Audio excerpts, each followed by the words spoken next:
लक्ष द्या, आवाज येते का माझा? Yes sir. Yes sir. तर बघा, काल आपण ओहम्स लॉ बघितला होता. काय सांगितलं होतं ओहम्स लॉ? ओहम्स लॉ काय सांगितलं होता? If the physical state of the conductor remains constant, then potential difference V applied across the conductor is directly proportional to the current I flowing through the conductor. बरोबर आहे का नाही? हा जो काय लॉ आहे, ह्या लॉला काय म्हणताय तुम्ही? ओहम्स लॉ असं म्हणताय. इथं V चा अर्थ आहे पोटेन्शियल डिफरन्स, I चा अर्थ आहे इलेक्ट्रिक करंट. V आणि I हे दोन्ही एकमेकाला कसे असतात? Directly proportional. इथं लिहिलंय मी डायरेक्टली प्रोपोर्शनल, हे असा सिम्बॉल आहे. त्याला काय म्हणता तुम्ही? डायरेक्टली प्रोपोर्शनल असं म्हणता. ह्याचा अर्थ काय डायरेक्टली प्रोपोर्शनलचा? तर V आणि I दोन्ही एकमेकाला डायरेक्ट रिलेट आहे, डायरेक्ट रिलेट झालेले आहेत. म्हणजे V वाढवला, I वाढतोय, V कमी केला, I पण तेवढ्याच प्रमाणात कमी होतोय. हे जे काय रिलेशन आहे, हे जे काय रिलेशन आहे, ह्या रिलेशनलाच काय म्हणताय तुम्ही? डायरेक्ट रिलेशन असं म्हणताय. काय म्हणताय ह्याला? डायरेक्ट रिलेशन असं म्हणताय. म्हणजे इथं V हा I ला कसा आहे? डायरेक्ट रिलेट आहे. बरोबर आहे का ना? V हा I ला डायरेक्टली प्रोपोर्शनल आहे. ठीक आहे.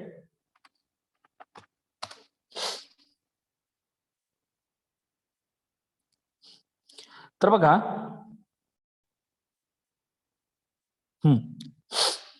V म्हणजे काय आहे? V potential difference applied across the conductor.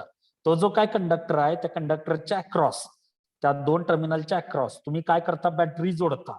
इथं दाखवले बॅटरी जोडता म्हणजे काय करता? त्या दोन टर्मिनलच्या अक्रॉस तुम्ही पोटेन्शियल डिफरन्स जनरेट करता. बरोबर आहे. पोटेन्शियल डिफरन्स म्हणजेच काय आहे? पीडी म्हणतो आपण त्याला. काय म्हणतो त्याला? पीडी जनरेट करता. बरोबर आहे का नाही? आता हा जो काय पोटेन्शियल डिफरन्स आहे, हा पोटेन्शियल डिफरन्स कसा आहे? त्या कंडक्टर मधनं जाणाऱ्या करंटला डायरेक्टली प्रोपोर्शनल आहे. हा जो काय पोटेन्शियल डिफरन्स आहे, हा पोटेन्शियल डिफरन्स कसा आहे? त्या कंडक्टर मधनं जाणाऱ्या करंटला डायरेक्टली प्रोपोर्शनल आहे. ही जी काय प्रोपोर्शनिटी आहे, त्या प्रोपोर्शनिटीलाच काय म्हणायचंय? ओहम्स लॉ असं म्हणायचंय. बरोबर. आता काल आपण सांगितलं होतं, ही प्रोपोर्शनिटी आपल्याला कधी ऑब्झर्व करता येते? ही प्रोपोर्शनिटी आपण कधी ऑब्झर्व करू शकतो? त्यासाठी काय महत्वाचं आहे? तर त्या कंडक्टरची फिजिकल स्टेट कॉन्स्टंट राहणं गरजेचं आहे. इथं लिहिलंय मी बॉटमला, त्या कंडक्टरची फिजिकल स्टेट कॉन्स्टंट राहणं गरजेचं आहे. बरोबर आहे का नाही? त्या कंडक्टरची फिजिकल स्टेट कॉन्स्टंट राहणं गरजेचं आहे. भौतिक अवस्था, त्या कंडक्टरची भौतिक अवस्था कॉन्स्टंट राहायला पाहिजे. आता भौतिक अवस्था म्हणजे काय काय आहे? त्या कंडक्टरची भौतिक अवस्था म्हणजे काय काय आहे? तर त्या कंडक्टरची लेंथ आहे, त्यानंतर त्याचं टेम्परेचर आहे, त्यानंतर त्याचा क्रॉस सेक्शनल एरिया आहे, तो कंडक्टर कुठल्या मटेरियल पासून बनलाय तो पार्ट महत्वाचा आहे. बरोबर आहे का नाही? ही जी काही सगळे पॅरामीटर आहेत, ह्यालाच काय म्हणताय तुम्ही? फिजिकल स्टेट असं म्हणताय. काय म्हणताय ह्याला? फिजिकल स्टेट असं म्हणताय. म्हणजे फिजिकल स्टेट, भौतिक अवस्था म्हणजे काय आहे? तर कंडक्टर, त्या कंडक्टरचं मटेरियल,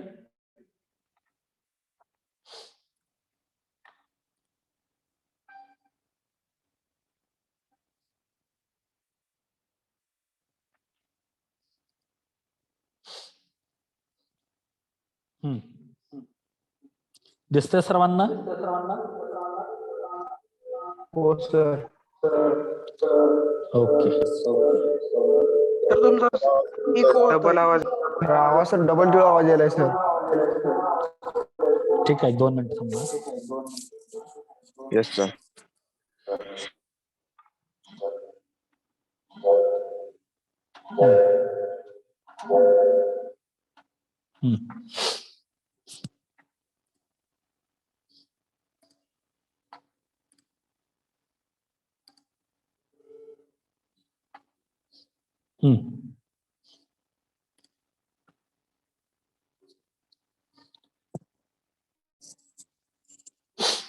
दिसतंय व्यवस्थित सर्वांना? Yes sir. व्यवस्थित दिसतंय का? हो सर. हा, आता लक्ष द्या.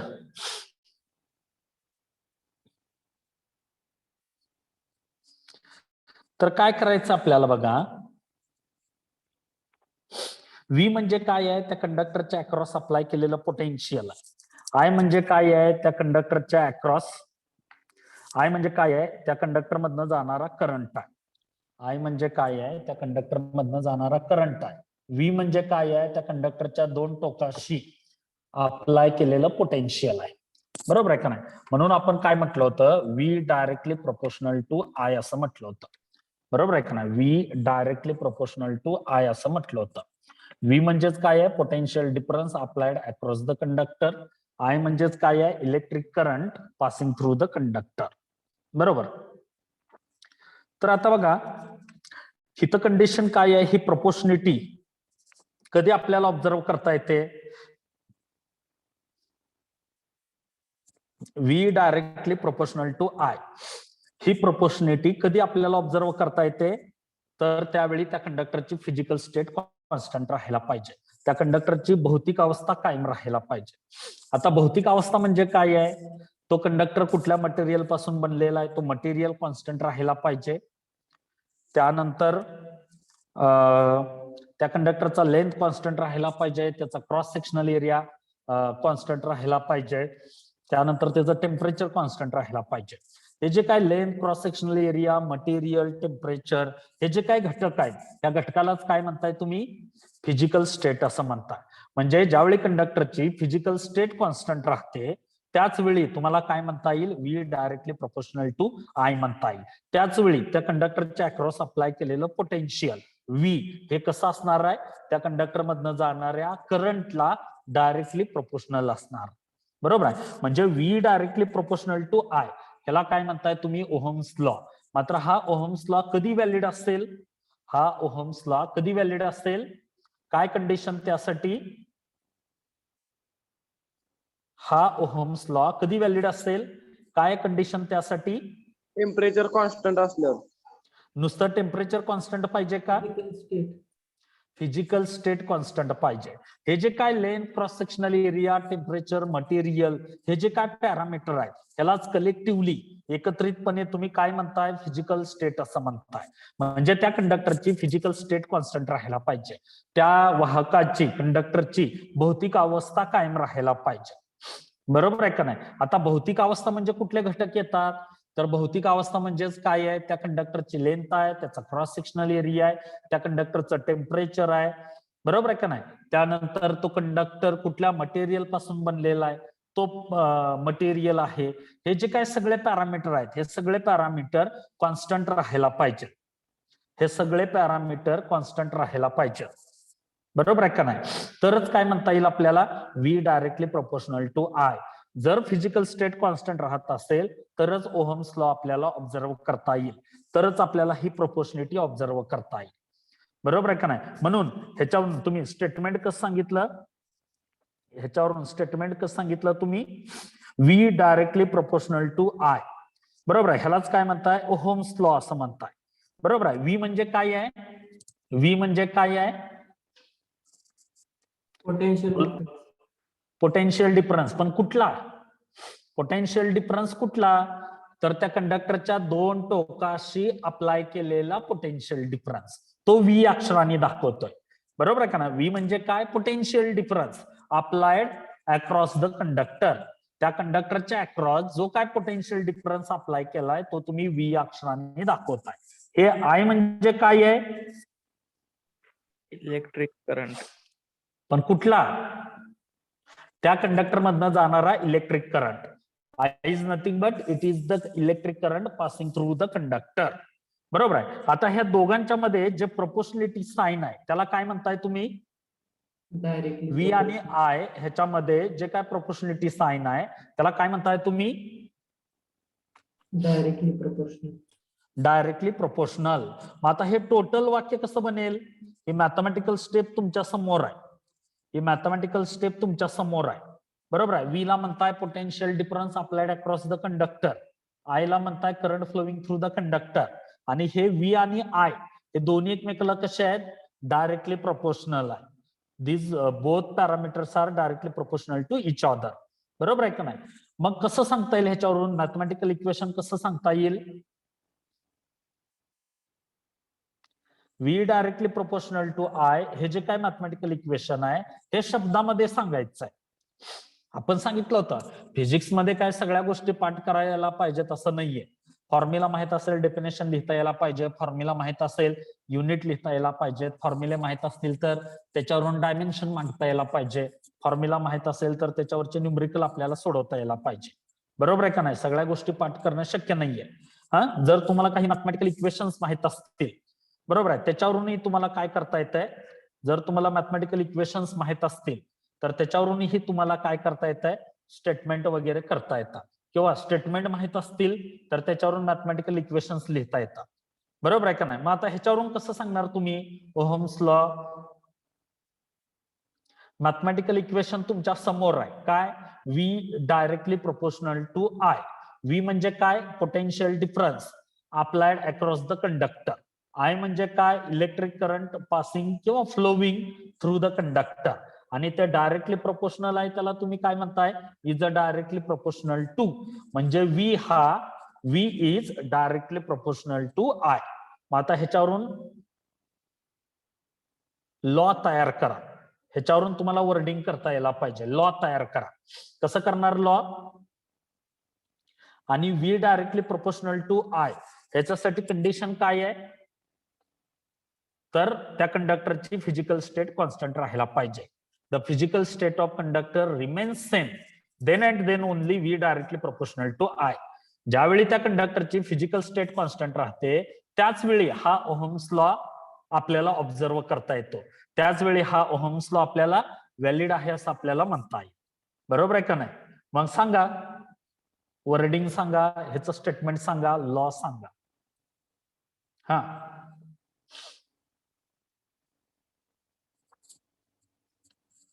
बोला पटपट, काय सांगता येईल? If the physical state of conductor remains same, then potential difference applied across the conductor, potential difference V applied across the conductor is directly proportional to the electric current I passing through the conductor. बरोबर आहे का नाही? ती जी काय condition आहे, physical state of conductor remains constant, ही जी काय कंडिशन आहे, ही कंडिशन तुम्ही एकतर सुरुवातीला सांगा किंवा शेवटी सांगितली तरी चालते. मात्र ही कंडिशन सांगणं गरजेचं आहे. का? तरच तुम्हाला V directly proportional to I म्हणता येईल. बरोबर आहे का नाही? V directly proportional to I आपल्याला म्हणता येईल कधी? ज्यावेळी त्या कंडक्टरची फिजिकल स्टेट कॉन्स्टंट असते त्यावेळी. बरोबर आहे का नाही? त्याच वेळी आपल्याला काय म्हणता येईल? V directly proportional to I म्हणता येईल. काय म्हणता येईल आपल्याला? V directly proportional to I म्हणता येईल. ठीक आहे, सांगा पटपट, काय म्हणता येईल? If the physical state of conductor remains constant then potential difference V applied across the conductor is directly proportional to the electric current I passing through the conductor. बरोबर आहे का नाही? ह्याला काय म्हणता येईल? Ohm's law. किंवा काय करा, कंडिशन आता आपण पहिल्यांदा सांगितली, त्याच्याऐवजी काय करा, ही कंडिशन तुम्ही शेवटी सांगा. कसं सांगता येईल कंडिशन शेवटी? The potential difference V applied across the conductor is directly proportional to the electric current I passing through the conductor. Condition सांगा, पासिंग थ्रू कंडक्टर. कंडिशन सांगा, कंडिशन सांगा. when physical state of conductor remains same, when the physical state of conductor remains constant. बरोबर आहे का नाही? ह्याला काय म्हणता येईल आपल्याला? ओहम्स लॉ असं म्हणता येईल. आवाज येतोय का माझा सर्वांपर्यंत? Yes sir. Yes sir. सगळ्यांना आवाज येतोय? Yes sir. चला आता काय करूया, पुढला पार्ट बघूया. ठीक आहे, आता काय केलंय बघा आपण ह्याच्यामध्ये, काय केलंय बघा, V directly proportional to I स्क्रीनवर बघा. आता हे जे काय प्रोपोर्शनलिटी आहे ते आपण सोडवायचे. कसं सोडवता तुम्ही हे प्रोपोर्शनॅलिटी? मी थोडस जम्प स्टेप मारतो, पुढे जातो. एक ब्लँक पीपीटी आहे माझ्याकडे, त्याच्यावरती मी घेतो. बघा, V directly proportional to I. आता हे प्रोपोर्शनॅलिटी आपल्याला सोडवायचे. काय करता तुम्ही मॅथमॅटिकली? हे जे काय मधला प्रोपोर्शनॅलिटी सिम्बॉल आहे, हा प्रोपोर्शनॅलिटी सिम्बॉल काढून टाकता. त्याच्याऐवजी काय करता? इज इक्वल टू कॉन्स्टंट घेता. काय करता? हा जो काय मधला प्रोपोर्शनॅलिटी सिम्बॉल आहे, हा प्रोपोर्शनॅलिटी सिम्बॉल काय केला आपण? काढून टाकला. त्याच्याऐवजी काय केला? इज इक्वल टू कॉन्स्टंट घेतला. बरोबर. नेक्स्ट स्टेप काय करता तुम्ही? कॉन्स्टंट कुठल्या तरी एका अक्षराने जनरली डिनोट करता. आतापर्यंत तुम्ही काय करत होता? हा कॉन्स्टंट के या अक्षराने डिनोट करत होता. इथं के च्या ऐवजी काय केला जातो? आर हा कॉन्स्टंट वापरला जातो. के च्या ऐवजी कुठला कॉन्स्टंट वापरलाय? आर. आर ला काय म्हणायचंय? कॉन्स्टंट. बरोबर आहे. त्या आर लाच म्हटलं जातं resistance. R is a constant, it is called as resistance. हा आर हा कॉन्स्टंट आहे आणि त्या कॉन्स्टंटलाच काय म्हणायचं आहे? रेजिस्टन्स असं म्हणायचं आहे. R is a constant and that constant is known as resistance. बरोबर आहे. त्या कॉन्स्टंटलाच काय म्हणता तुम्ही? रेजिस्टन्स असं म्हणता. बरोबर आहे का? हा, मग इक्वेशन कसं मिळालं? V is equal to I R. Equation कसं मिळालं? V is equal to I R. हे जे काय इक्वेशन आहे, ह्या इक्वेशनलाच काय म्हणताय? Ohm's equation. Ohm's law equation. This equation is known as Ohm's equation. V is equal to I R. V is equal to I R हा जो काही इक्वेशन मिळालाय, त्या इक्वेशनलाच काय म्हणताय तुम्ही? ओहम्स मॅथमॅटिकल इक्वेशन असं म्हणताय. आता याच्यामध्ये मला अर्थ सांगा. व्ही चा सिग्निफिकन्स काय आहे? What is the significance of V? V चा सिग्निफिकन्स काय आहे? व्ही चा सिग्निफिकन्स काय आहे? व्ही चा सिग्निफिकन्स काय आहे? Potential difference.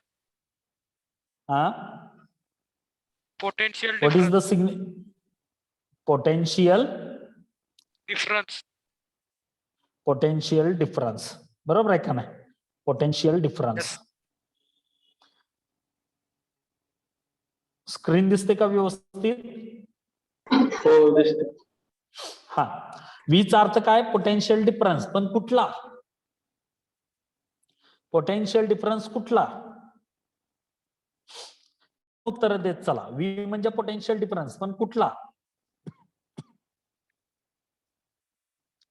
व्ही म्हणजे पोटेन्शियल डिफरन्स, पण कुठला?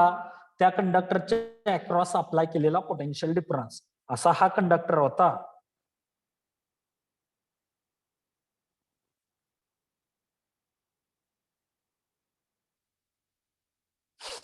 बघा, असा हा कंडक्टर होता.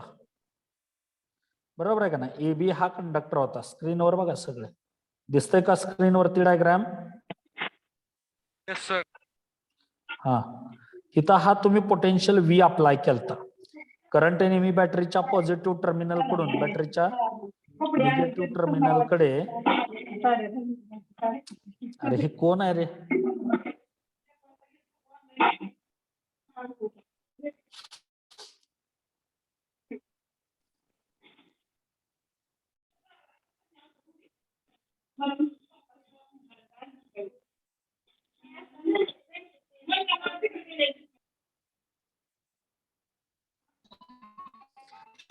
सिद्धार्थ गरड. सगळ्यांना रिक्वेस्ट आहे, तर अजिबात डिस्टर्ब करू नका. एकदा लेक्चर चालू झाला अजिबात डिस्टर्ब करायचं नाहीये. लक्षात येतंय का? कारण आपल्याला इथं शिकवायचा त्रास होतोय. आपले लेक्चर रेकॉर्डेड आहेत. सगळ्यांनी काळजी घ्या जरा. ठीक आहे. नेक्स्ट बघायचं आपल्याला. इथं हा कंडक्टर दाखवलाय. बरोबर आहे का नाही? इथे हा कंडक्टर दाखवलाय. ए बी हा कंडक्टर आहे. त्याच्या अक्रॉस काय केलाय तुम्ही? बॅटरी जोडली. त्या बॅटरीचं पोटेन्शियल किती आहे? व्ही. आता बॅटरीचं पोटेन्शियल म्हणजे त्या कंडक्टरच्या अक्रॉस जोडलेलं पोटेन्शियल, त्या कंडक्टरच्या अक्रॉस अप्लाय केलेलं पोटेन्शियल. हो, बरोबर आहे का नाही? बॅटरीचं पोटेन्शियल म्हणजेच कोणाचं पोटेन्शियल आहे? त्या कंडक्टरच्या अक्रॉस अप्लाय केलेलं पोटेन्शियल आहे. बरोबर आहे का नाही? म्हणून व्ही म्हणजे नुसता पोटेन्शियल म्हणायचं नाही. व्हीचा अर्थ काय आहे? व्ही म्हणजे नुसतं पोटेन्शियल म्हणायचं नाहीये. व्हीचा अर्थ काय आहे? Potential difference applied across the conductor. बरोबर आहे का नाही? तो व्ही आहे. आय म्हणजे काय आहे? त्या कंडक्टर मधनं जाणारा करंट. आपल्याला माहित आहे करंट नेहमी कुणीकडून कुणीकडे जातो. करंटचे डायरेक्शन काय आहे? हे काल बघितलं होतं लेक्चरला. करंट नेहमी कुणीकडून कुणीकडे जातो? Positive to negative. Positive to negative. आणि इलेक्ट्रॉन नेहमी कुणीकडून कुणीकडे जातात? Negative to positive. Negative to positive. बरोबर आहे का नाही? म्हणजे इथं आपण डायग्राम मध्ये काय केलं, एबी हा एक कंडक्टर दाखवला, त्याच्या अक्रॉस व्ही एवढं पोटेन्शियल असणारी बॅटरी जोडली. करंट बघा आय न दाखवलाय, तर मी त्याला डायरेक्शन दाखवले, अॅरो दाखवलाय. करंट हा बॅटरीच्या पॉझिटिव्ह कडून असा निगेटिव्ह कडे आला. बरोबर आहे. म्हणजे व्ही म्हणजे काय आहे? बॅटरीचं पोटेन्शियल. म्हणजेच काय आहे? त्या कंडक्टरच्या अक्रॉस अप्लाय केलेलं पोटेन्शियल. तो काय आहे? व्ही. आय म्हणजे काय आहे? त्या कंडक्टर मधनं जाणारा करंट. बरोबर आहे का नाही? म्हणजे इथं जो काय ओहम्स मॅथमॅटिकल इक्वेशन आहे, V is equal to I R, ह्याच्यामधल्या प्रत्येक जे काय सिम्बॉल आहे त्याचा सिग्निफिकन्स बघा. व्ही चा सिग्निफिकन्स काय आहे? व्ही चा अर्थ काय आहे? Potential difference applied across the conductor. I चा अर्थ काय आहे? Current flowing through the conductor. R ला काय म्हणताय? What is the significance of R? R चा अर्थ काय आहे? रेजिस्टन्स. बरोबर आहे का नाही? काय येईल? रेजिस्टन्स. हा जो काही इक्वेशन आहे V is equal to I R, या इक्वेशनलाच काय म्हणायचं आहे? या इक्वेशनलाच काय म्हणायचं आहे? Ohm's mathematical equation. बरोबर आहे का नाही? काय म्हणायचं आहे? Ohm's mathematical equation. आता इथं हे जो काय V directly proportional to I आहे, बरोबर आहे, V directly proportional to I आहे. ह्याच्यावरून तुम्हाला ओहम्स लॉ डिफाईन करता येईल. ह्याच्यावरून तुम्हाला ओहम्स लॉ डिफाईन करता येईल. V directly proportional to I, ह्याच्यावरून तुम्हाला ओहम्स लॉ डिफाईन करता येईल. बरोबर आहे. व्ही म्हणजे काय? Potential difference applied across the conductor is a directly proportional to. कुणाला डायरेक्टली प्रोपोर्शनल आहे? Is a directly proportional to electric current passing through the conductor. मात्र इथं कंडिशन काय आपण विचारात घ्यायचे? इथं काय कंडिशन आपण विचारात घ्यायचे? इथं काय कंडिशन आपण विचारात घ्यायचे? Physical state of the conductor should remain constant. इथं त्या कंडक्टरची फिजिकल स्टेट कॉन्स्टंट राहायला पाहिजे. बरोबर आहे का नाही? त्या कंडक्टरची लेंथ, त्याचा क्रॉस सेक्शनल एरिया, त्यानंतर त्या कंडक्टरचं टेम्परेचर, मटेरियलचं नेचर, त्या सगळ्या गोष्टी कॉन्स्टंट राहायला पाहिजे. And all these parameters collectively non as, त्या सगळ्या पॅरामीटरला एकत्रितपणे काय म्हणताय तुम्ही? फिजिकल स्टेट, भौतिक अवस्था असं म्हणताय. बरोबर आहे का नाही? तर हा झाला ओहम्स लॉ. बरोबर आहे. आता इथं जो काय तुम्ही V is equal to I R लिहिलाय, इथं जो काय तुम्ही V is equal to I R लिहिलाय, ह्याच्यावरून तुम्हाला न्यूमरिकल पण सोडवता येतात. बरोबर आहे का नाही? ह्याच्यावरून तुम्हाला न्यूमरिकल पण सोडवता येतात. ह्याच्यावरून तुम्हाला आय बरोबर इक्वेशन लिहिता येईल. आय बरोबर काय येईल? इथला आर व्ही ला छेदस्थानी निघून जाईल. म्हणजे आय बरोबर काय येईल? V divided by R. किंवा ह्याच्यावरून तुम्हाला आर बरोबर पण लिहिता येईल. आर बरोबर काय लिहिता येईल? ह्याच्यावरून व्ही डिवायडेड बाय आय. ह्याच्यावरून तुम्हाला आर बरोबर पण लिहिता येईल. आर बरोबर काय येईल? V divided by I. आणि ह्या आर लाच काय म्हणताय? रेजिस्टन्स असं म्हणताय. बरोबर आहे का नाही? ह्या आर लाच काय म्हणताय तुम्ही? रेजिस्टन्स असं म्हणताय. बरोबर आहे. काय सांगितलं इथं आपण? V is equal to I R. ह्याच्यावरून आर बरोबर काय येईल? V divided by I. ह्याच्यावरून आर बरोबर काय येईल? V divided by I. V ला म्हणताय पोटेन्शियल डिफरन्स, आय ला म्हणताय इलेक्ट्रिक करंट. म्हणजे आर म्हणजेच काय आहे? हा आर म्हणजेच काय आहे? रेशो आहे. हा आर म्हणजेच काय आहे? रेशो आहे, गुणोत्तर आहे. कुणाचं कुणाबरोबर गुणोत्तर आहे? या व्ही च पोटेन्शियल डिफरन्सचं इलेक्ट्रिक करंट आय बरोबरच गुणोत्तर आहे, रेशो आहे. मग डेफिनेशन कशी सांगता येईल? परत एकदा रेजिस्टन्स आर ची डेफिनेशन कशी सांगणार? हा, रेजिस्टन्स आर ची डेफिनेशन कशी सांगणार? Resistance R is defined as, तो गुणोत्तर आहे. कुणाकुणाचं? It is the ratio. तो गुणोत्तर आहे. कुणाचं कुणाबरोबर? It is the ratio of potential difference V. हा, पोटेन्शियल डिफरन्स व्ही च कुणाबरोबर गुणोत्तर आहे? करंट बरोबर आय. करंट बरोबर. म्हणून इथं काय सांगितलंय तुम्ही? It is the ratio of potential difference V two the electric current I. बरोबर आहे. ह्यालाच काय म्हणताय तुम्ही रेजिस्टन्स आर असं म्हणताय. ह्याला काय म्हणताय तुम्ही रेजिस्टन्स आर असं म्हणताय. बरोबर आहे. रेजिस्टन्सची मग डेफिनेशन आपण बघितली होती कालच्या लेक्चरला. आपण रेजिस्टन्स आर म्हणजे काय सांगितलं होता? कालच्या लेक्चरला आपण रेजिस्टन्स आर म्हणजे काय सांगितलं होता? Resistance R is nothing but it is the opposition offered by the conductor to the flow of electric current, to the flow of electrons, electric charge is known as resistance. बरोबर आहे का नाही? Current flow होत असताना त्या मटेरियलनं करंटच्या फ्लोला किती opposition major केले, त्या अपोजिशनलाच काय म्हणताय तुम्ही? रेजिस्टन्स असं म्हणताय. आता ह्याच्यावरून तुम्हाला आणखी एक डेफिनेशन सांगता येईल. रेजिस्टन्स आर बरोबर कसं सांगणार? रेजिस्टन्स आर बरोबर, resistance R is defined as it is the ratio of, ratio म्हणजे गुणोत्तर, it is the ratio of potential difference to the electric current I.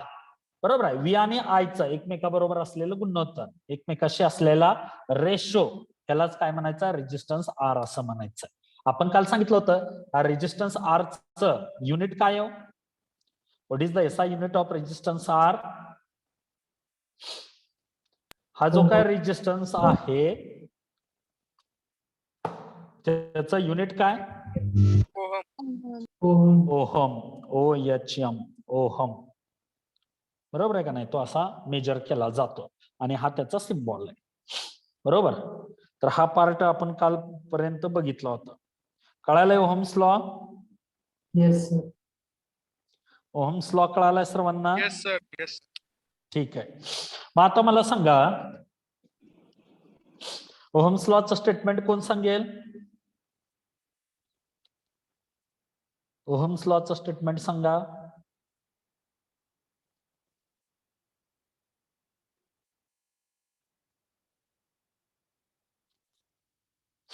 Ohms लॉचं statement सांगा.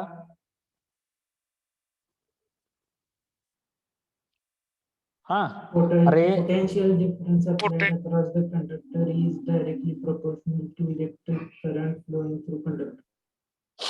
हा आणखी कोण सांगतंय? बरोबर आहे. Potential difference V is directly proportional to the current I. हा कधी? वेन? कधी? Physical state. State when limit. It's It is Physical constant. state of conductor. बरोबर आहे. When it's physical state remains constant. ज्यावेळी त्याची फिजिकल स्टेट कॉन्स्टंट राहते त्याच वेळी V directly proportional to I म्हणता येईल. बरोबर आहे. कळालं इथपर्यंत सर्वांना? Yes sir. ओके. चला आता पुढला पॉइंट बघूयात. हा बोला. बोला. कळालंय सर. ओके चला पुढला पॉइंट बघूयात. स्पेसिफिक रेजिस्टन्स किंवा त्यालाच म्हटलं जातं रेजिस्टिव्हिटी. स्पेसिफिक रेजिस्टन्स किंवा त्यालाच म्हटलं जातं रेजिस्टिव्हिटी असं म्हणायचं. बरोबर आहे. आता स्पेसिफिक रेजिस्टन्सचा मराठी अर्थ काय बघा? स्पेसिफिक, स्पेसिफिक म्हणजे विशिष्ट. बरोबर आहे. रेजिस्टन्स म्हणजे काय? रोध. स्पेसिफिक रेजिस्टन्स म्हणजे काय? विशिष्ट रोध किंवा त्याला दुसरं नाव काय? रेजिस्टिव्हिटी. आणि तो कुठल्या अक्षराने दाखवला जातो? रो. कुठल्या अक्षराने दाखवला जातो? रो या अक्षराने दाखवला जातो. आणि त्याचा उच्चार कसा करायचा बघा? Rho, RHO, rho. बरोबर. असा 9 सारखा सिम्बॉल आहे त्याचा, मराठीतल्या 9 सारखा सिम्बॉल आहे. बरोबर आहे. त्याला काय म्हणताय तुम्ही? स्पेसिफिक रेजिस्टन्स किंवा ह्यालाच म्हणायचं आहे रेजिस्टिव्हिटी. तो रो या अक्षराने दाखवला जातो. बरोबर आहे का नाही? आता इथं स्पेसिफिक रेजिस्टन्स किंवा रेजिस्टिव्हिटी म्हणजे काय आहे बघा? स्पेसिफिक रेजिस्टन्स किंवा रेजिस्टिव्हिटी म्हणजे काय आहे? तर आता आपल्याला माहित आहे एखादा कंडक्टर घेतला तुम्ही, समजा हा एखादा कंडक्टर घेतला. बरोबर आहे. ही काय आहे? त्या कंडक्टरची लेंथ आहे. बरोबर आहे. आणि हा काय आहे? त्याचा क्रॉस सेक्शनल एरिया. हा काय आहे? त्याचा क्रॉस सेक्शनल एरिया. बरोबर आहे. समजा तुम्ही एखादा मेटल रॉड वगैरे घेतला तर काय आहे? त्याची लेंथ आपल्या लक्षात येते. आता मेटल रॉडच्या डायमेन्शन आपल्याला सांगता येतात. लेंथ L दाखवली, क्रॉस सेक्शनल एरिया A दाखवला. बरोबर आहे का नाही? आता याच्यावरून मला सांगा हा जो काय कंडक्टर आहे ह्या कंडक्टरचा रेजिस्टन्स कशावरती अवलंबून असेल हो? कंडक्टरचा रेजिस्टन्स कशावरती अवलंबून असतो? त्याच्या लेंथवरती. बरोबर आहे. The resistance of conductor depends upon the length of the conductor. आता लेंथ वरती कसं काय डिपेंड आहे? समजा रेजिस्टन्स म्हणजे काय आहे तर अपोजिशन आहे. कुणाला अपोजिशन करायचं आहे? To the flow of electric current, to the flow of electron. बरोबर आहे का नाही? ह्याला काय म्हणताय तुम्ही? रेजिस्टन्स असं म्हणताय. बरोबर आहे. ह्याला काय म्हणताय तुम्ही? रेजिस्टन्स असं म्हणताय. ठीक आहे. तर आता बघा हा जो काय रेजिस्टन्स आर आहे हा रेजिस्टन्स आर कशा कशावरती डिपेंड आहे? या कंडक्टरच्या लेंथ वरती डिपेंड आहे. बरोबर. कंडक्टरची लेंथ वाढली की अपोजिशन वाढला. कंडक्टरची लेंथ वाढली म्हणजे अपोजिशन वाढला. बरोबर आहे का नाही? म्हणजेच रेजिस्टन्स वाढला. ठीक आहे. लेंथ कमी झाली अपोजिशन कमी झाला म्हणजेच रेजिस्टन्स कमी झाला.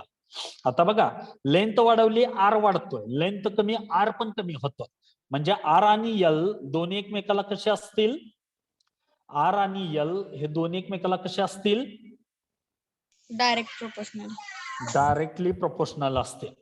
बरोबर आहे का नाही? का तर लेंथ वाढवली की आर वाढतोय, लेंथ कमी केली आर पण कमी होतोय.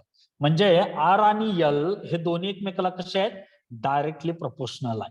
आता विचार करा लेंथ वाढली की रेजिस्टन्स कसं काय वाढतोय? बघा लेंथ वाढली की रेजिस्टन्स कसं काय वाढतोय? हा एक कंडक्टर आहे आणि हा दुसरा एक कंडक्टर आहे. पहिल्या कंडक्टरची लेंथ जास्त आहे, दुसऱ्या कंडक्टरची लेंथ कमी आहे. करंट फ्लो होताना जास्त अपोजिशन कुठं मिळेल? बघा सेकंड डायग्राम मध्ये लेंथ कमी आहे म्हणजे करंट जाताना थोडंसंच त्याला अपोजिशन होईल. बरोबर आहे का नाही? मात्र एक नंबर डायग्राम मध्ये लेंथ जास्त आहे त्यामुळे करंट फ्लो होताना पास होताना त्याला होणारा अपोजिशन पण कसं असेल? जास्त असेल. बरोबर आहे. कारण सेकंड डायग्राम मध्ये रॉडची लेंथ कमी असल्यामुळं थोडंसंच त्याला अपोजिशन होणार आहे. का तर लेंथ कमी आहे, कमी भागापर्यंतच त्याला अपोजिशन मिळणार आहे. मात्र डायग्राम 1 मध्ये काय आहे? रॉडची लेंथ जास्त आहे. डायग्राम 1 मध्ये कसं आहे? रॉडची लेंथ जास्त आहे त्यामुळे होणारा अपोजिशन पण कसं असणार आहे? जास्त असणार आहे. आता जर तुम्ही दोन्ही डायग्राम जर कम्पेअर केल्या कुठल्या डायग्राम मध्ये करंटला होणारा अपोजिशन जास्त असेल? कुठल्या डायग्राम मध्ये करंटला होणार अपोजिशन जास्त असेल? ए डायग्राम. बरोबर आहे. एक नंबर मध्ये. का तर लेंथ जास्त आहे. म्हणजे ह्याच्यावरून असं लक्षात येत आहे कंडक्टरची लेंथ वाढली अपोजिशन वाढतोय म्हणजे रेजिस्टन्स वाढला.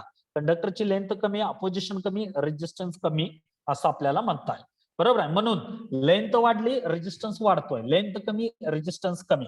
म्हणून आपण काय म्हणतोय? आर हा एल ला डायरेक्टली प्रोपोर्शनल आहे. बरोबर आहे. आता क्रॉस सेक्शनल एरियाचा विचार करूया. Cross sectional area it is denoted by A. बरोबर आहे. लेंथ काय केली आपण? एल न डिनोट केली. क्रॉस सेक्शनल एरिया ए न दाखवतो. मग आता मला सांगा क्रॉस सेक्शनल एरिया बद्दल बोलूया. आता मला सांगा लेंथ वाढली की क्रॉस सेक्शनल एरिया कमी होतो की वाढतो? कमी होतो. लेंथ जशी वाढेल as length of conductor increases cross sectional area decreases. जशी लेंथ वाढेल क्रॉस सेक्शनल एरिया कमी कमी होतोय.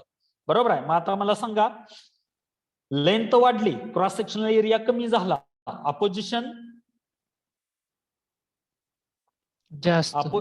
अपोजिशन जास्त. का? लेंथ लेंथ वाढली. जास्त. बरोबर आहे का नाही? लेंथ जशी वाढत जाईल तसं क्रॉस सेक्शनल एरिया कमी होतोय. मात्र लेंथ वाढल्यामुळे काय होतंय? अपोजिशन वाढतोय, रेजिस्टन्स जास्त असतोय. म्हणजे याच्यावरून आपल्याला असं लक्षात येत आहे की ज्यावेळी क्रॉस सेक्शनल एरिया कमी असतो. हा आता मला सांगा क्रॉस सेक्शनल एरिया कमी आहे म्हणजे लेंथ जास्त. Correct correct. Cross sectional area कमी आहे म्हणजे लेंथ जास्त असणार आहे. लेंथ जास्त आहे म्हणजे अपोजिशन जास्त आहे. अपोजिशन जास्त आहे म्हणजे रेजिस्टन्स आहे. म्हणजे याच्यावरून असं लक्षात येत आहे क्रॉस सेक्शनल एरिया कमी असताना हा रेजिस्टन्स आर मात्र काय होतोय? वाढतोय. बरोबर आहे का नाही? क्रॉस सेक्शनल एरिया कमी असताना लेंथ वाढते अपोजिशन वाढतोय त्यामुळे रेजिस्टन्स वाढतोय. बरोबर, म्हणजे क्रॉस सेक्शनल एरिया कमी, रेजिस्टन्स जास्त. बरोबर आहे का नाही? आता मला सांगा, क्रॉस सेक्शनल एरिया जास्त आहे, क्रॉस सेक्शनल एरिया जास्त आहे. आता मला सांगा, रेजिस्टन्स कमी. हा, क्रॉस सेक्शनल एरिया जास्त आहे म्हणजे लेंथ कमी असणार आहे. लेंथ कमी म्हणजे अपोजिशन कमी, अपोजिशन कमी म्हणजे रेजिस्टन्स कमी. रेजिस्टन्स कमी. म्हणजे ज्यावेळी क्रॉस सेक्शनल एरिया जास्त असतोय, ज्यावेळी क्रॉस सेक्शनल एरिया जास्त असतोय त्यावेळी काय होतंय, क्रॉस सेक्शनल एरिया जास्त आहे म्हणजे लेंथ कमी आहे, लेंथ कमी आहे म्हणजे अपोजिशन कमी आहे, रेजिस्टन्स कमी आहे असं आपल्याला म्हणता येईल. बरोबर आहे का नाही? रेजिस्टन्स कमी आहे असं आपल्याला म्हणता येईल. बरोबर, म्हणजे आर आणि ए, बघा ह्या दोन्ही मधला आता रिलेशन आपल्याला मांडायचं आहे. काय मांडता येईल? एरिया कमी असताना, बरोबर, वरचा बाण म्हणजे काय आहे, upward arrow indicates value of that parameter increases. वरती बाण दाखवलाय म्हणजे काय, त्याची व्हॅल्यू वाढत जाते. बाण खाली दाखवलाय म्हणजे काय, त्याची value, it's value goes on decreasing, त्याची व्हॅल्यू काय होते, कमी कमी होत जाते. बरोबर आहे. आता ह्याच्यावर मला सांगा, क्रॉस सेक्शनल एरिया आणि रेजिस्टन्स ह्या दोघांमधलं आपल्याला रिलेशन मांडायचं. बरोबर आहे का नाही? मग मला सांगा, क्रॉस सेक्शनल एरिया कमी असताना काय होतंय, क्रॉस सेक्शनल एरिया कमी असताना लेंथ जास्त.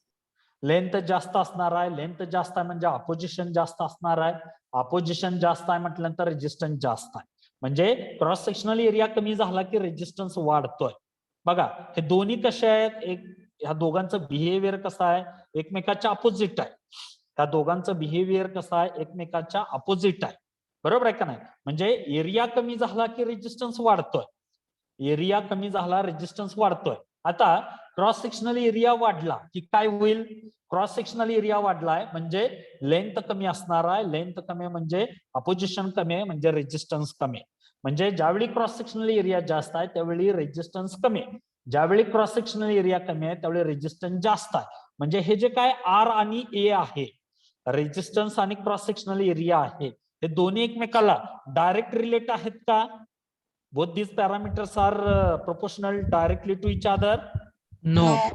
नाही. नाही. डायरेक्टली मध्ये काय होते बघा, what happen in case of direct proportion. Inversely proportional. हा, ऐका, डायरेक्टली प्रोपोर्शनल मध्ये काय होतंय, लेंथ वाढली की रेजिस्टन्स पण वाढतोय. म्हणजे एक पॅरामीटर वाढला दुसरा वाढतोय, एक कमी झाला दुसराही कमी होतोय.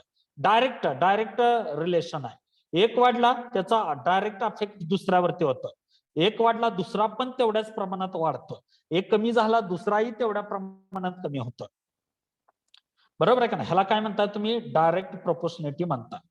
इनव्हर्स प्रोपोर्शनिटी मध्ये काय आहे, इनव्हर्स प्रोपोर्शनिटी मध्ये एक वाढला की दुसरा कमी होतोय, एक कमी झाला की दुसरा वाढतोय. अपोजिट, इनव्हर्स रिलेशन आहे त्याच्यामध्ये. आता इथं आर आणि ए मध्ये कुठलं रिलेशन आहे, इनव्हर्सली प्रोपोर्शनल. बरोबर आहे का नाही? हे दोन्ही एकमेकाला इनव्हर्सली प्रोपोर्शनल आहे. हे दोन्ही एकमेकाला कसे आहेत, इनव्हर्सली प्रोपोर्शनल आहे. आणि हे इनव्हर्स रिलेशन कसं लिहिलं जातं बघा, इथं स्क्रीनवर बघा, R is inversely proportional to A. म्हणजे लिहिताना 1/a लिहायचंय, लिहिताना काय करायचंय, 1/a लिहायचंय. बरोबर आहे का? लक्षात येतंय का? Yes sir. Direct sir. Relation, direct relation, inverse relation. बरोबर आहे? Direct relation, inverse relation. R आणि एल दोन एकमेकाला डायरेक्टली प्रोपोर्शनल आहे, मात्र आर आणि ए दोन्ही एकमेकाला इनव्हर्सली प्रोपोर्शनल आहे. दोन्ही एकमेकाला इनव्हर्स प्रोपोर्शनल म्हणजे क्रॉस सेक्शनल एरिया ए वाढवला की काय होतं, रेजिस्टन्स आर कमी होतोय. क्रॉस सेक्शनल एरिया ए कमी केला की रेजिस्टन्स आर वाढतोय. बरोबर आहे का नाही? म्हणजे आर आणि ए हे दोन्ही एकमेकाला कसे आहेत, इनव्हर्सली प्रोपोर्शनल आहे. ठीक आहे, कळालं इथपर्यंत? Yes sir. आता काय करूयात, ह्या प्रोपोर्शनिटी व्यवस्थित मांडून घेऊयात. काय करूयात आपण, ह्या प्रोपोर्शनिटी आपण व्यवस्थित मांडून घेऊयात.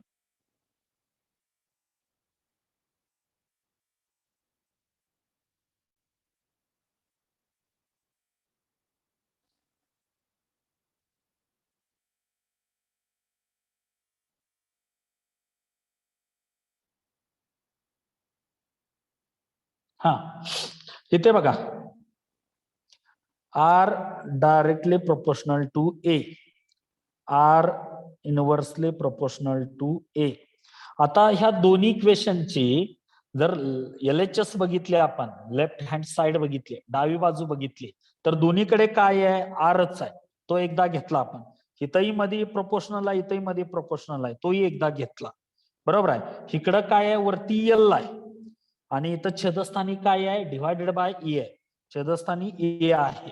म्हणजे हे जर दोन इक्वेशन आपण कंबाईन केले तर आपल्याला नवीन इक्वेशन कसं मिळेल, R directly proportional to L divided by A. बरोबर आहे. ह्याला तुम्ही वेगवेगळं करून लिहू शकता, स्प्लिट करून लिहू शकता. ह्याला जर तुम्ही स्प्लिट केलं तर कसं येईल, R directly proportional to L आणि R inversely proportional to A. आपल्याला माहित आहे हा जो काय आर आहे तो कसा असतोय, अंशस्थानी असणाऱ्या पॅरामीटरला नेहमी तो डायरेक्टली प्रोपोर्शनल असतो. आर नेहमी कसा असतोय, अंशस्थानी असणाऱ्या पॅरामीटरला डायरेक्टली प्रोपोर्शनल असतोय. तर छेदस्थानी असणाऱ्या पॅरामीटरला आर कसा असतोय, इनव्हर्सली प्रोपोर्शनल असतोय. बरोबर आहे का नाही. म्हणजे हे जर स्टेप आपण स्प्लिट करून लिहिली, ही जर आपण स्टेप स्प्लिट करून लिहिली तर काय येईल, अंशस्थानासाठी आर डायरेक्टली प्रोपोर्शनल टू ए आणि छेदस्थानासाठी आर इनव्हर्सली प्रोपोर्शनल टू ए. बरोबर आहे का नाही. काय असणार आहे, आर इनव्हर्सली प्रोपोर्शनल टू ए असणार आहे. बरोबर आहे का नाही. त्यामुळे हे दोन्ही इक्वेशन जरी कंबाईन केले काय मिळेल, R directly proportional to L divided by A. त्याला जरी तुम्ही स्प्लिट करून लिहिलं तर काय येईल, R directly proportional to L, R directly proportional to L आणि R inversely proportional to A असं आपल्याला इथं लिहिता येईल. हो बरोबर आहे का नाही. आता काय करा, हे दोन्ही इक्वेशन्स आपण सोडवूयात. बरोबर आहे. हे दोन्ही इक्वेशन काय करूयात, आपण सोडवूयात. मग काय मिळेल बघा, हे जर दोन्ही इक्वेशन तुम्ही सोडवले तर काय मिळेल, हा इथं म्हणतो मी R directly proportional to L, R inversely proportional to ए.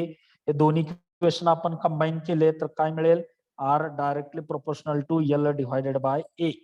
बरोबर आहे. आता काय करूया, हे प्रोपोर्शनिटी सोडवूया. कशी सोडवत आहे प्रोपोर्शनिटी, तर ह्याच्यामध्ये जो काय प्रोपोर्शनिटी आहे हा प्रोपोर्शनिटी साइन काढून टाका. ह्याच्यामधला जो काय हा प्रोपोर्शनिटी साइन आहे हा प्रोपोर्शनिटी साइन काढून टाका.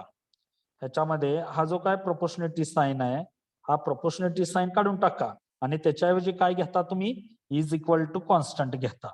त्याच्याऐवजी काय घेता, is equal to constant. R directly proportional to L divided by A. हे प्रोपोर्शनिटी साइन काढून टाका. त्याच्याऐवजी काय घेता, इज इक्वल टू कॉन्स्टंट. म्हणजे काय येईल, R is equal to constant into L divided by A. काय केलं तुम्ही, हा जो काय प्रोपोर्शनिटी होता तो प्रोपोर्शनिटी काढून टाकला, त्याच्याऐवजी इज इक्वल टू कॉन्स्टंट लिहिला. बरोबर आहे. आणि काय करता, जनरली कॉन्स्टंट हा जो आहे तो काय करता, एका कुठल्या तरी एका अक्षराने डिनोट करता. जनरली आतापर्यंत तुम्ही के वापरत आलता. लास्ट ओहम्स लॉ मध्ये तुम्ही कॉन्स्टंट साठी आर सिम्बॉल वापरला. इथंही आपण वेगळा सिम्बॉल वापरणार आहे. इन्स्टेड ऑफ कॉन्स्टंट, कॉन्स्टंट ऐवजी आपण काय करणार आहोत, वेगळा सिम्बॉल वापरणार आहोत. तर काय लिहायचंय बघा, R is equal to rho into L divided by A. ह्याला काय म्हणायचंय, रो. ह्याला काय म्हणायचंय, रो. RHO काय म्हणताय, रो. एक ग्रीक वर्ड आहे. बरोबर आहे. RHO, row. ह्या रो म्हणजेच काय, कॉन्स्टंट आहे. काय म्हटलं जातं ह्या रोला, this rho is known as specific resistance. This rho is known as resistivity. ह्या रोलाच काय म्हणायचंय, या रोलाच काय म्हणायचंय, स्पेसिफिक रेजिस्टन्स असं म्हणायचं. या रोलाच काय म्हणायचंय, स्पेसिफिक रेजिस्टन्स, किंवा ह्यालाच म्हटलं जातं रेजिस्टिव्हिटी असं म्हणायचं. काय म्हणायचं ह्याला, रेजिस्टिव्हिटी. बरोबर आहे. This rho is called as specific resistance. या रोला काय म्हणायचंय, स्पेसिफिक रेजिस्टन्स, विशिष्ट रोध असं म्हणायचं. काय म्हणायचं त्याला, विशिष्ट रोध, स्पेसिफिक रेजिस्टन्स, किंवा त्यालाच म्हटलं जातं रेजिस्टिव्हिटी. त्यालाच काय म्हणायचंय, रेजिस्टिव्हिटी असं म्हणायचं. बरोबर आहे का नाही. म्हणजे इक्वेशन काय मिळालं, R is equal to rho into L divided by A. How this equation becomes as, R is equal to R is equal to rho into L divided by A. बरोबर आहे का नाही? R is equal to rho into L divided by A असं equation मिळेल.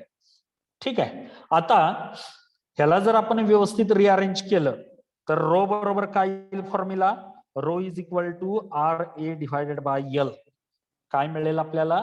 Row is equal to RA divided by L असा formula मिळेल. ठीक आहे. तर फायनल इक्वेशन मिळालं तुम्हाला R is equal to rho L divided by A. काय मिळालं final equation? R is equal to rho L divided by A. R is equal to rho L divided by A. हे आपल्याला equation मिळालं. आता काय करायचं आपल्याला? हा रो डिफाईन करायचा. काय करायचं आहे? रो डिफाईन करायचा आहे. आता रो डिफाईन करण्यासाठी काय करायचं आहे? रो सोडून बाकीचे राहिलेले दोन पॅरामीटर युनिट पुट करा. बरोबर आहे. आपल्याला काय करायचं आहे? Here we have to define rho. Rho define करायचा आहे. त्या रोला म्हणताय तुम्ही स्पेसिफिक रेजिस्टन्स ऑफ कंडक्टर असं म्हणताय. बरोबर, किंवा त्याला रेजिस्टिव्हिटी असं म्हणताय. आता आपल्याला रो डिफाईन करायचा आहे. आता उजव्या बाजूला बघा, रो सोडून कुठले कुठले पॅरामीटर आहेत? रो डिफाईन करायचा आहे. त्यामुळे रो सोडून राहिलेल्या पॅरामीटरची किंमत 1 ठेवायचे. राहिलेल्या पॅरामीटरची किंमत युनिट ठेवायचे. युनिट म्हणजे 1. राहिलेल्या पॅरामीटरची किंमत आपल्याला काय करायचे? युनिट ठेवायचे. बरोबर आहे का नाही? हा. आता रो सोडून बाकी कुठले पॅरामीटर राहतायत? उजवीकडे रो सोडून बाकी कुठले पॅरामीटर राहतायत? लेंथ आणि एरिया. लेंथ आणि एरिया. आपल्याला रो डिफाईन करायचा आहे. त्यामुळे काय करूयात आपण? रो डिफाईन करायचं आपल्याला. त्यामुळे काय करूयात आपण? रो सोडून बाकीचे पॅरामीटर डिफाईन करूयात आपण. बरोबर आहे. रो सोडून बाकी कुठले पॅरामीटर राहतायत बघा. रो सोडून बाकी कुठले पॅरामीटर राहतायत? L. L म्हणजे लेंथ. लेंथ 1 मीटर ठेवली. त्यानंतर काय? Cross sectional area A. हा क्रॉस सेक्शनल एरिया A काय केला? 1 मीटर स्क्वेअर ठेवला. एरिया आहे. एरिया आहे म्हणून तो मीटर स्क्वेअर. वरती लेंथ आहे. लेंथ आहे म्हणून ती मीटर. बरोबर आहे का नाही? म्हणजे काय केलं बघा, आपल्याला रो डिफाईन करायचा आहे. म्हणून आपण काय केलं? रो सोडून बाकीचे पॅरामीटर डिफाईन केले. रो सोडून बाकीचे कुठले पॅरामीटर आहेत? एक L आहे लेंथ. त्या कंडक्टरची लेंथ आपण 1 मीटर पुट केली, ठेवले. दुसरा आहे क्रॉस सेक्शनल एरिया A. बरोबर आहे. त्याची किंमत आपण 1 मीटर स्क्वेअर ठेवली. जर आपण L आणि A ची किंमत 1 ठेवली तर इक्वेशन कसं मिळेल? If the values of both L and A are kept 1. जर ह्या L आणि A ह्या दोन्हीच्या किमती जर आपण 1 ठेवल्या तर इक्वेशन कसं बनेल? कसं बनेल इक्वेशन? 1 1 ठेवले. L ची किंमत 1, R ची किंमत 1. काय येईल सोडवून? L ची किंमत 1, A ची किंमत 1. सोडवून काय येईल equation? R is equal to rho किंवा rho R is equal to rho किंवा rho is equal to R मिळेल. बरोबर आहे का नाही? Rho is equal to R बनेल. ठीक आहे. म्हणजे रो म्हणजे काय? Specific resistance. आणि R म्हणजेच काय आहे? नुसता resistance. Resistance of conductor. Rho आणि R मध्ये फरक आहे. R म्हणजे काय? Resistance of conductor. R म्हणजे काय आहे? Resistance of conductor. आणि रो म्हणजे काय आहे? Specific resistance of conductor. बरोबर आहे का नाही? हा. म्हणजे R लाच रो म्हणता येईल, रेजिस्टन्सलाच स्पेसिफिक रेजिस्टन्स म्हणता येईल. मात्र कधी? त्यासाठी लेंथ 1 पाहिजे, क्रॉस सेक्शनल एरिया 1 पाहिजे. बरोबर आहे. R is also known as specific resistance, but when if length of the conductor is unit म्हणजे 1 and if cross sectional area of conductor is unit. ज्यावेळी त्या कंडक्टरची लेंथ 1 मीटर असते, त्याचा cross sectional area 1 metre square असतोय, त्यावेळी काय मिळतो आपल्याला?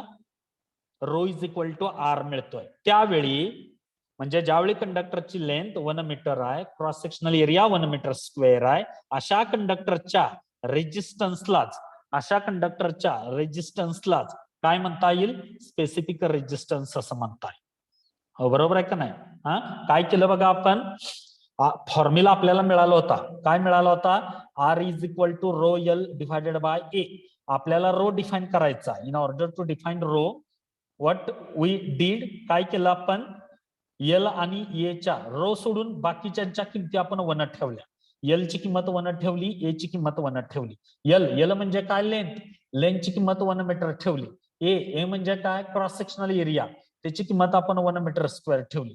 तर सोडवून काय येतोय R is equal to rho. सोडवून काय येतोय R is equal to rho, म्हणजेच rho is equal to R. म्हणजे रेजिस्टन्सलाच स्पेसिफिक रेजिस्टन्स म्हणता येईल, आर लाच रो म्हणता येईल. मात्र कधी, ज्यावेळी त्या कंडक्टरची लेंथ 1 मीटर असते, त्याचा cross sectional area 1 metre square असतोय, त्यावेळी आर लाच रो असं म्हणता येईल. बरोबर आहे. म्हणजे त्याच्यावरून आपल्याला डेफिनेशन लिहिता येईल. कशी लिहिणार डेफिनेशन याच्यावरून? स्पेसिफिक रेजिस्टन्स कसा डिफाइन करणार? स्पेसिफिक रेजिस्टन्स कसा डिफाइन करणार? Specific resistance rho is defined as it is the resistance of conductor having unit length, unit म्हणजे 1 meter length, and unit cross sectional area. बरोबर आहे का नाही? युनिट म्हणजे 1. आता मला सांगा rho is equal to R, rho is equal to R हे शब्दामध्ये सांगा, मला वर्डिंग मध्ये सांगा. कसं सांगणार? Rho is equal to R. Rho ला काय म्हणताय? Specific resistance. आर ला काय म्हणताय? Resistance of material. आता रो कसा डिफाइन करणार? Specific resistance of material rho is defined as it is the resistance of conductor. बरोबर आहे. म्हणजे rho is equal to R मिळाला. बरोबर आहे का? Rho is equal to R मिळाला. आता काय करायचं आहे? L is equal to 1 metre. आता L is equal to 1 metre म्हणजे काय? Unit length. युनिट म्हणजे 1 मीटर आहे ना, म्हणून युनिट लेंथ. दुसरा काय? Unit cross sectional area. बरोबर आहे का नाही? हा युनिट क्रॉस सेक्शनल एरिया. बरोबर. आता ह्याच्यावर कसं डिफाइन केलं आपण? Specific resistance rho of conductor or material is defined as it is the resistance of material having unit length and unit cross sectional area. बरोबर आहे. ह्याला काय म्हणता येईल? स्पेसिफिक रेजिस्टन्स असं म्हणता येईल. काय म्हणता येईल ह्याला?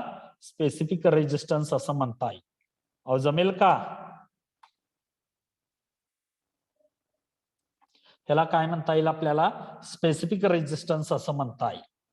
काय म्हणता येईल? Specific resistance. कसा डिफाइन केला बघा परत एकदा. Rho is equal to R. मात्र कधी म्हणता येईल आर लाच रो? काय कंडिशन आहे त्यावेळी? त्या कंडक्टरची लेंथ 1 मीटर पाहिजे, cross sectional area 1 metre square पाहिजे, त्यावेळी rho is equal to R म्हणता येईल. मग ह्याच्यावर डेफिनेशन लिहिले तुम्ही. काय? रो ला काय म्हणताय? Specific resistance of material. R ला काय म्हणताय? Resistance of material. L is equal to 1 metre हे इंग्रजीतून कसं सांगताय? L is equal to 1 metre हे इंग्रजीतून कसं सांगताय? 1 म्हणजे unit length. A is equal to 1 metre square हे इंग्रजीतून कसं सांगताय? A is equal to 1 metre square हे इंग्रजीतून कसं सांगताय?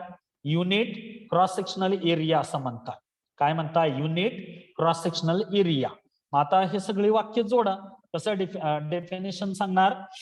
स्पेसिफिक रेजिस्टन्स और resistivity is defined as it is the resistance of conductor having unit length and having unit cross sectional area. ह्याला काय म्हणता येईल? स्पेसिफिक रेजिस्टन्स असं म्हणता येईल. हो बरोबर आहे का नाही? जमेल का? जमेल का Yes, sir. सर्वांना? Yes sir. काय केलंय आपण? फॉर्म्युला मांडला आपण. इथं दिलंय बघा सगळं. इथं आहे बघा स्क्रीनवर बघा, म्हणजे सगळ्यांना कळेल.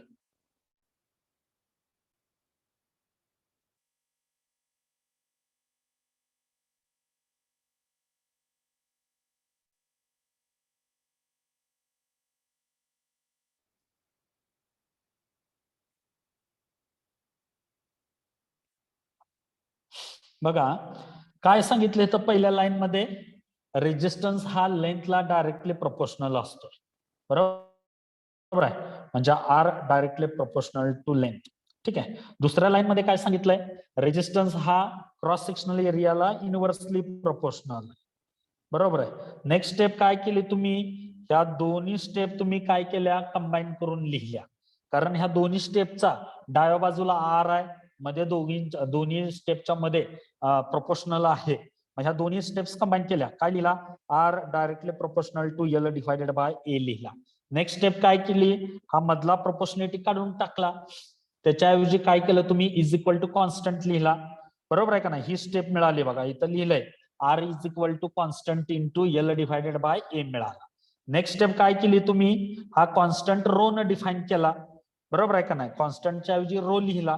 म्हणजे कसं आलं इक्वेशन बघा, R is equal to rho L divided by A मिळालं. बरोबर आहे. इथं हे चुकलंय ह्यांचं, इथं हे चुकलंय. हा काय मिळाला, R is equal to rho L divided by A मिळाला. R is equal to rho into L divided by A मिळाला. ठीक आहे.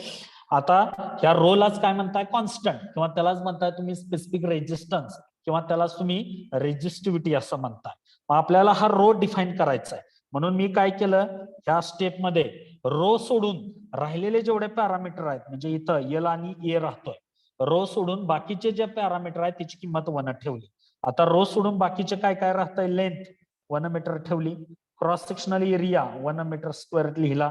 आता एल ची किंमत 1 ठेवली, ए ची किंमत 1 ठेवली, तर सोडून काय आला, R is equal to rho, म्हणजेच काय मिळाला, rho is equal to R मिळाला. काय मिळाला, rho is equal to R मिळाला. आता rho is equal to R कधी मिळाला, ज्यावेळी L is equal to 1 metre असतोय, A is equal to 1 metre square असतोय, त्यावेळी rho is equal to R मिळतोय. मग आता डिफाईन करा, रो ला म्हणताय तुम्ही specific resistance or resistivity, R ला म्हणताय resistance of material, L is equal to 1 metre, ह्याला म्हणताय 1 म्हणजे युनिट, युनिट म्हणजे एकक, L is equal to 1 metre म्हणजे ह्याला काय म्हणताय तुम्ही, युनिट लेंथ असं म्हणताय. A is equal to 1 metre square, A is equal to 1 metre square, ह्याला काय म्हणताय तुम्ही, युनिट क्रॉस सेक्शनल एरिया असं म्हणताय. काय म्हणताय, युनिट क्रॉस सेक्शनल एरिया. मग डिफाईन करा ह्याच्यावरून, rho is equal to R कसा डिफाईन केला, स्पेसिफिक रेजिस्टन्स और resistivity is defined as it is the resistance of material having unit length and unit cross sectional area. बरोबर आहे. अशा पद्धतीने आपण काय केला, हा रो डिफाईन केला. कळाले का. हो सर. आता काय करू, रोचं युनिट काढू आपण. काय करू, रोचं युनिट काढू. बघूयात रोचं युनिट कसं काढता येतंय.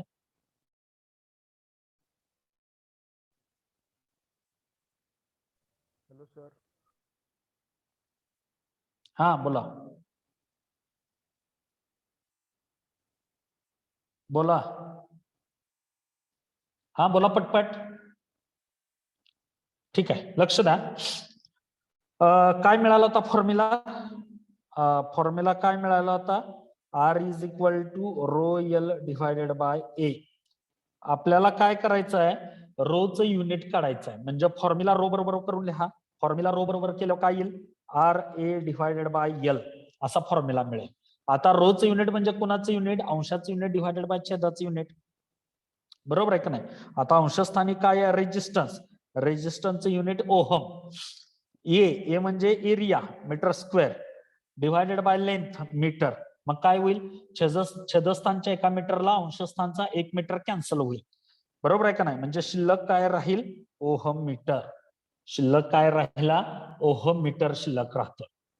शिल्लक काय राहतोय, ओहम मीटर.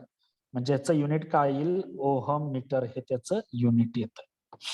काय युनिट येत आहे, ओहम मीटर हे त्याचं युनिट येत आहे. अहो जमेल का. फॉर्म्युला रो बरोबर लिहिला, rho is equal to R A divided by L. रोचं युनिट म्हणजे कोणाचं युनिट आहे, या अंशाचं युनिट डिवायडेड बाय छेदाचं युनिट. अंशस्थानी काय आहे, रेजिस्टन्स आर ओहम इंटू काय आहे, area metre square divided by length metre. मग छेदस्थानच्या 1 मीटरला अंशस्थानचा 1 मीटर कॅन्सल होईल. म्हणजे काय मिळेल, ओहम मीटर. काय मिळेल, ओहम मीटर असं मिळेल. जमेल. आणि हा ओहम मीटर कशाशी इक्विव्हॅलेंट असतोय, दिस ओहम मीटर हा, बरोबर आहे, हे त्याचं युनिट येईल ओहम मीटर. जमेल. Yes, sir. कळतंय का सर्वांना? Yes sir. स्पेसिफिक रेजिस्टन्स किंवा रेजिस्टिव्हिटी याचं युनिट काय? Ohm meter. याचं युनिट काय येईल? ओहम मीटर हे त्याचं युनिट येईल. बोला.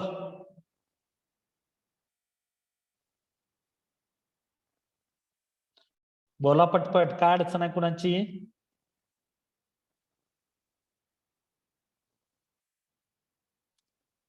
ठीक आहे. म्हणजे ह्या स्पेसिफिक रेजिस्टन्स युनिट काय आलं? Ohm meter. आता ह्याच्यावरून काय लक्षात येते आपल्याला? रेजिस्टन्स आणि स्पेसिफिक रेजिस्टन्स ह्या दोन्हीमध्ये काय फरक आहे? हा, तर बघा ह्या दोन्हीमध्ये काय फरक आहे बघा. स्पेसिफिक रेजिस्टन्स म्हणजे विशिष्ट रोध, विशिष्ट म्हणजे इथं कंडिशन लागू होतात, कंडिशन अप्लाय होतात. स्पेसिफिक म्हणजे काय? लेंथ त्याची 1 मीटर पाहिजे आणि cross sectional area 1 metre square पाहिजे. अशा कंडक्टरच्या रेजिस्टन्सला स्पेसिफिक रेजिस्टन्स म्हणायचं आहे. म्हणजे तुम्ही विचारात घेताना असा कंडक्टर विचारात घ्यायचा आहे. इथं विचारात घेताना तुम्ही असा कंडक्टर विचारात घ्यायचा आहे की ज्याची लेंथ ही 1 मीटर असते आणि ज्याचा हा क्रॉस सेक्शनल एरिया हा 1 मीटर स्क्वेअर असतोय. ज्याचा हा क्रॉस सेक्शनल एरिया हा 1 मीटर स्क्वेअर असतोय. ज्याचा क्रॉस सेक्शनल एरिया हा 1 मीटर स्क्वेअर असतोय. ठीक आहे. अशा कंडक्टरच्या रेजिस्टन्सला, अशा कंडक्टरनी ऑफर केलेल्या रेजिस्टन्सला काय म्हणता येईल आपल्याला? स्पेसिफिक रेजिस्टन्स म्हणता येईल. स्पेसिफिक म्हटलं की काय करायचं आहे? कंडक्टरची लेंथ 1 मीटर घ्यायची आहे आणि क्रॉस सेक्शनल एरिया 1 मीटर स्क्वेअरच पाहिजे. मग अशा कंडक्टरचा जो रेजिस्टन्स आहे, अशा कंडक्टरचा जो रेजिस्टन्स आहे त्या रेजिस्टन्सलाच काय म्हणता येईल आपल्याला? अशा कंडक्टरचा जो रेजिस्टन्स आहे त्या रेजिस्टन्सलाच काय म्हणता येईल आपल्याला? स्पेसिफिक रेजिस्टन्स असं म्हणता येईल. हो, बरोबर आहे. युनिट काय सांगितलं त्याचं? Ohm metre. युनिट काय सांगितलं त्याचं? Ohm meter. जमेल का? Yes, sir. स्पेसिफिक रेजिस्टन्स म्हणजे काय? It is the resistance of material. या डायग्राम वर बघा. स्पेसिफिक रेजिस्टन्स म्हणजे काय? It is the resistance of material having unit length and unit cross sectional area. त्या कंडक्टरची लेंथ 1 मीटर पाहिजे, त्याचा क्रॉस सेक्शनल एरिया 1 मीटर स्क्वेअरच पाहिजे. अशा कंडक्टरच्या रेजिस्टन्सलाच काय म्हणता येईल? स्पेसिफिक रेजिस्टन्स असं म्हणता येईल. बरोबर आहे का नाही? हा, कळतंय सर्वांना इथपर्यंत? Yes, sir. Yes, sir. ठीक आहे. ओके, ठीक आहे. थांबूयात आपण. प्रेझेंटी द्या सर्वांनी.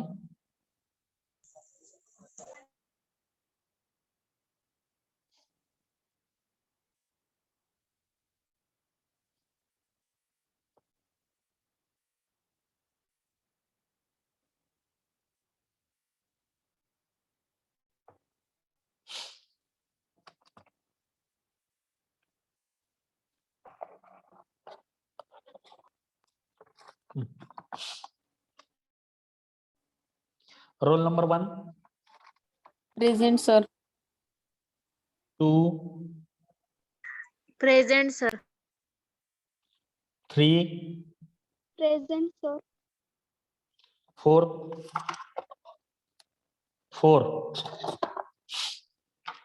5, 6,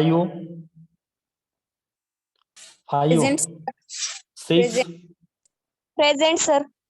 7, present sir. 8, present sir. 9, present sir.